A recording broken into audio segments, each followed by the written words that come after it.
በሬ ካራጁ ይውላል ይላሉ አበው ሲተርኩ።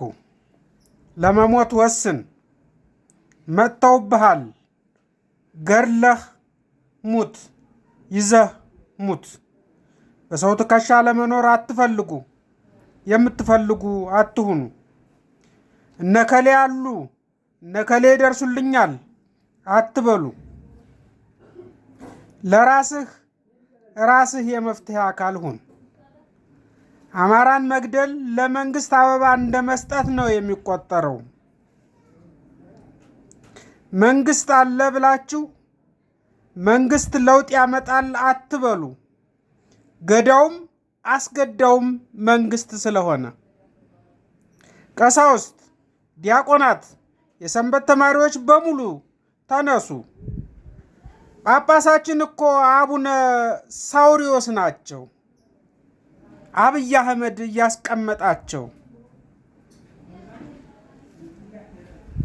በተራ እስከምትገደሉ አትጠብቁ።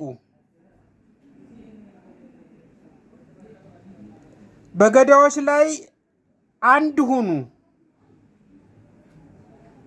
ባገኘው ግጠም።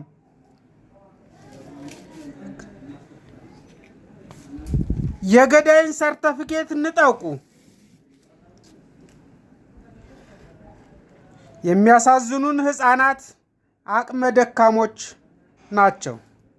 መደራጀትና መመከድ አቅቷችሁ ነው ያስገደላችኋቸው።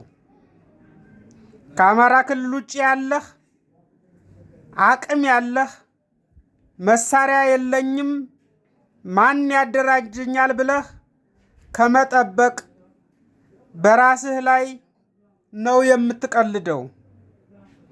የሞት ውሳኔ የወሰንከው በራስህ ላይ ነው። በአማራ ክልል ያለህ ማንኛውም አካል በአጭር ጊዜ ቤተ መንግስቱን ወይም ደግሞ 4 ኪሎን መቆጣጠር ካልቻል ሁላችንም ከመቼውም በላይ ህዝባዊ ንቅናቄ ካልፈጠርን ማርፈድ በራሱ ትልቅ ችግር ስለሆነ ሁላችንም የምንነሳበት ወቅቱ አሁን በመሆኑ አናርፍድ፣ እንነሳ። ወገኖቻችንን ለማዳን እኛ የሰው ቁስል